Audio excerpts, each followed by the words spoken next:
Hey everybody, AZ Badfish here, and welcome back to the Craftinomical SMP. So this is going to be a quick streaming update. It's long overdue, to be honest, and mostly that's just because I've been putting a lot of time into doing stuff, but haven't made a ton of progress. So we'll kind of talk about that here briefly. But first thing you might notice, I've got a dragon egg mill now. So all the water mills I had outside, those are gone, and I'm just using this because this thing gives me 500 GP. So that's probably more than I'm ever going to need. And Danny was nice enough to give me the egg, or Darth if you prefer. But yeah, most of this stuff is still the same. Still got my void ore miner, although now it's got a purple lens in it so that I'm focusing on draconium ore. So I'm definitely getting a lot of that. Actually running out of uranium, and we'll kind of talk about how I've shifted gears about that in a second. But also up here, I've got an open computer. That's literally all it is. I have no idea what I'm doing with it. Naragath has been helping me with this. So this is the latest thing that I've done, and we'll talk about why I want that also in a second. So that's about it on this floor. If we hop down here, we can see I've got quite a few more machines going on. You might see this carpenter back there and stuff like that. I think there's another carpenter. I've got this crafter, which is crafting some pulsating mesh and uranium grit and stuff like that. But yeah, we will. That's all automation for stuff that's down here, which we'll talk about in a second. But yeah, I've now got this one working on, what is this one doing? Regular stone. I figured I needed some gravel, flint, and obsidian, which is pretty cool. So the obsidian, I've got a lava fabricator, which is just turning power into lava. I've got a kitchen sink, and both of those are pulling into this igneous extruder, which of course is making obsidian. It's turned off because I've got all of that stuff. A few more machines here, just doing various things for crafting and whatnot. I've also automated all of the actually addition stuff. So this is pretty cool. This was a fun little project. So this will get me all of the various things I might need from actually additions. Like I've only gone with the blocks just because that's easier and quicker than waiting on a whole bunch of different individual pieces. So I think this is pretty cool. The crafter will basically drop the blocks of whatever I need down onto here, and the pressure plate will power the thingy back here. Man, I can never remember what that's called. Atomic reconstructor. And then depending on where it lands, one of these two destructors will actually pick up the dropped items. And of course I've got it filtered on the actually additions one, rather than like just a coal block falls down here. It's not going to pick up the coal block, but once it's turned into the void crystal block, it will get sucked up by one of these two. So that's pretty cool. This works very nicely. I think I can just get down here. Basically what happens with the actually additions, or the empower setup rather, is if I need an empowered version of the block, it's got a recipe that will put all the items it needs into this chest. And then from that chest, it'll pull out and round robin it to wherever it needs to go. So that's pretty cool. I've also got a filter on this top one to only accept the actually additions block that I need to be empowered. So the block will always go to the middle, and then it doesn't really matter which of the other four materials you need to go on the display stands, but that works automatically, and it's really nice. It's really nice to have because then I don't have to worry about, keeping this in stock. I can just make it on demand whenever I need it. And don't actually get into actual additions that much. This floor, as you could see, definitely could use some improvement. Haven't done a whole lot of building, unfortunately. I will probably get to that. So let's go down one more level to the new spot, which is my bee factory, my bee laboratory. So I have spent a lot of time working on bees, a lot of time, and honestly there's not a whole lot to show for it. In fact, what is going on here?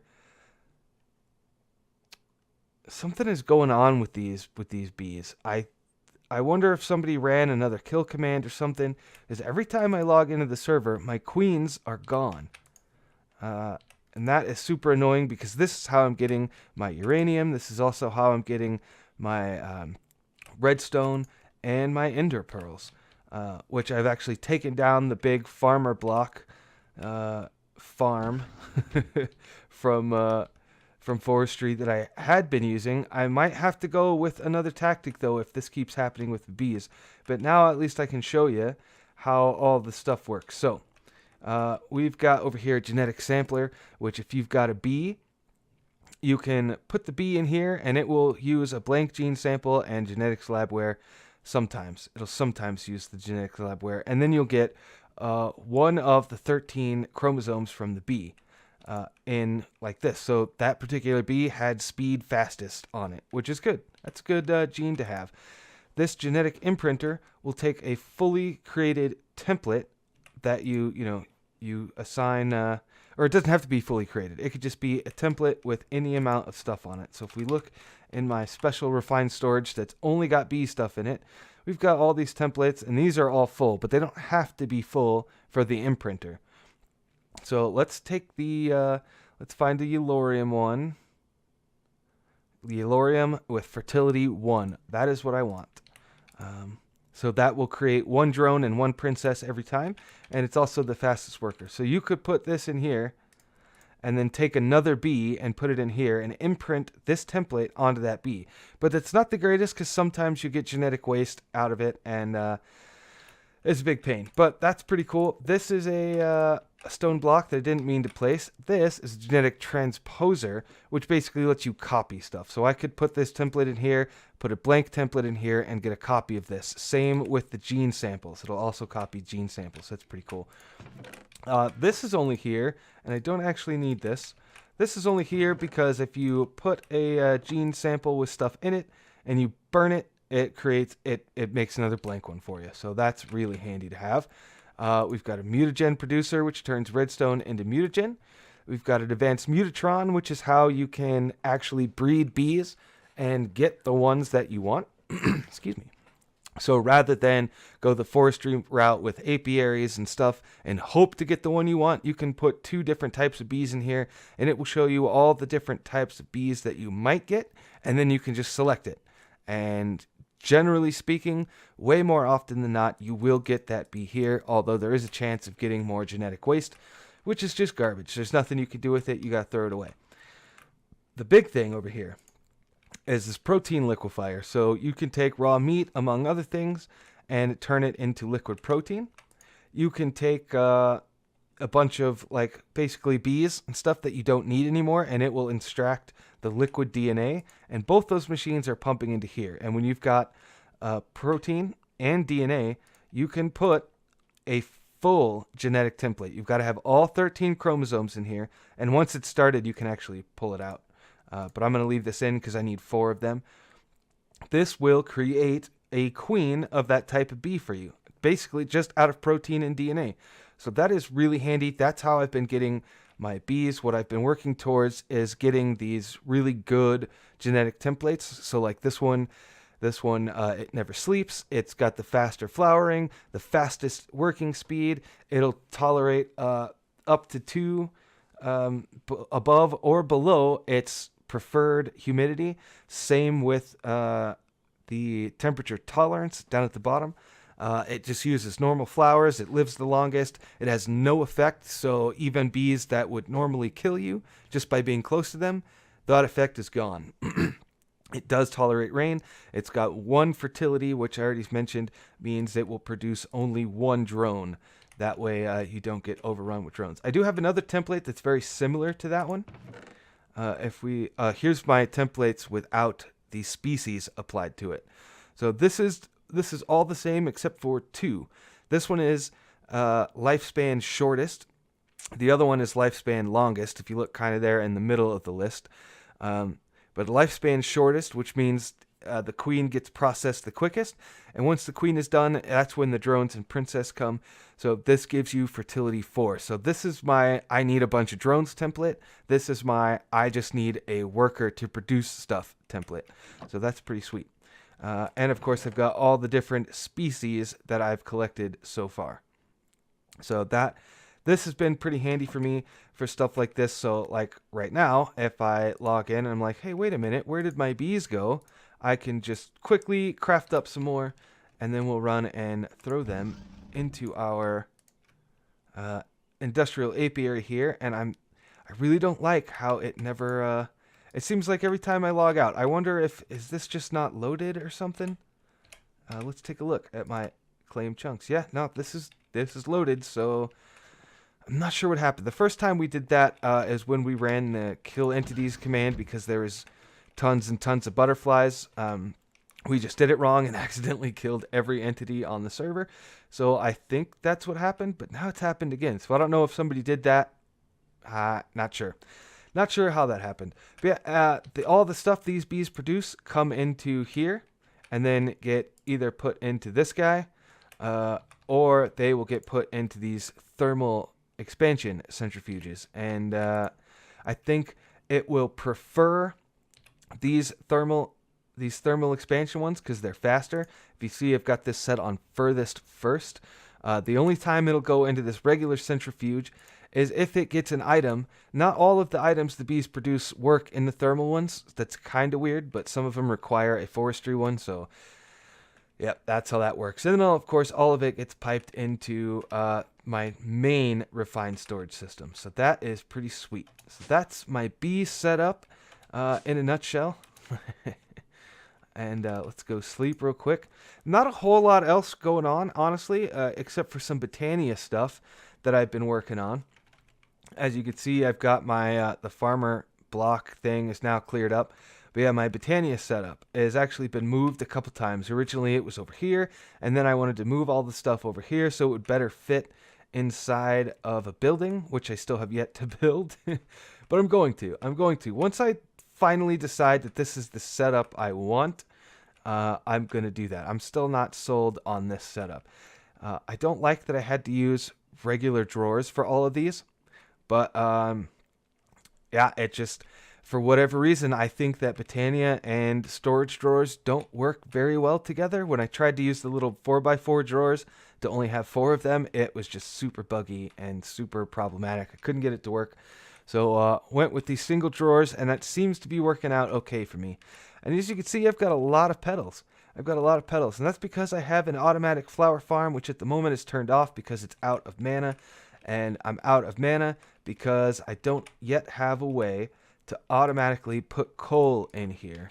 And the reason I haven't just set up like an exporter from my refined storage system is because I don't want to just continuously export coal into these, because the way this works is they will just keep working.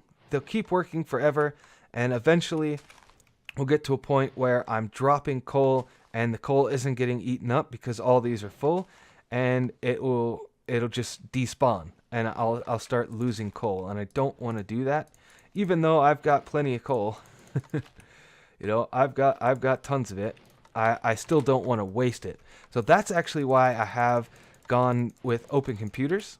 I'm just going to go ahead and fill all these up while I'm here, because none of these mana pools are completely full. This one actually looks pretty full, so we'll leave that. We'll leave this last one.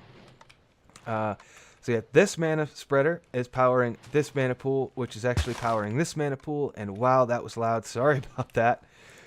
Let's see if I can do something about that. Not really. I mean, I could turn the blocks down a bit, but I like the block sound, so yeah, for now. But what's going on here is I've got this mana pool pulling from this mana pool, which is pulling from this group of endoflames. And this is a flower called a jaded amaranthus. When it is close enough in range to a mana pool, which it is, it will just generate these mystical flowers of all types. And this hovering hourglass has got 1 piece of soul sand in it, and 1 piece of soul sand takes 1 minute to go from the top to the bottom. And once it's completely empty on the top, it will flip over. And when it flips over, it provides a redstone pulse, which this pulse mana spreader will then fire a pulse of mana into this drum of the wild. And when the drum of the wild receives a mana pulse, it does that. Underneath the ground, of course, I've got some absorption hoppers. It's all flowing into some crafters, which is turning the flowers into petals and then putting the petals in here for me. So that is how that's going. Of course, I've also got these mana pools for my Alfheim portal, or the Elven Gateway, I guess you would call it. And this is how you can trade stuff to get better materials. It's how I got this elf glass, which I think looks pretty cool. And this is just keeping the flowers from bouncing too far outside the range of the absorption hoppers. You can also get some green quartz and a bunch of other stuff from there, which I might be using later. This, of course, is how I get Terra Steel should I need it. I haven't really found a good reason to make it other than a few of the recipes that I needed. I have also attempted, at least, to fight the Gaia boss. Now, that fight did not go very well for me. I tried it, I think, 2, maybe 3 times on my own, and then Naragath had to come save me. Him and his overpowered draconium armor and stuff, which I'm going to be working on pretty soon, I think, coming up. But yeah, I mentioned open computers. What I'm looking for with open computers, the reason I really got into it is because we do not have integrated dynamics in this pack, which would make what I want to do really, really easy. So I'm going to try to do it with open computers, even though I have no idea what it is that I want to do. Basically, I want a program that will somehow read either the mana pool themselves or a redstone signal coming off a comparator from the mana pool, or maybe just coming off of the, from the comparator. Either one of those. Basically, I want it to say, if this is not full, then activate then activate the clock, right? So provide, if it is full, I want you to provide a redstone signal to here to keep this clock turned off. And if the clock is turned off, the redstone pulse will not happen. So the dropper won't drop anything. Still figuring that out. Have no idea how to program either in the language or with the game. So that's going to take a lot of research. I don't think I'll be getting into that anytime soon. If you guys know of a way to do that, definitely leave me a comment or hit me up on Twitter and my Discord, something like that. But I think I'm already over longer than I wanted to go today, even though there wasn't that much to show off. Hope you guys enjoyed it. Hope you guys have been catching my streams. If not, the link to that is down in the description, along with all the other members of the server and my Twitter and stuff like that. So hope to see you guys around. And until next time, this is Daisy Badfish signing out. See you later. Bye-bye.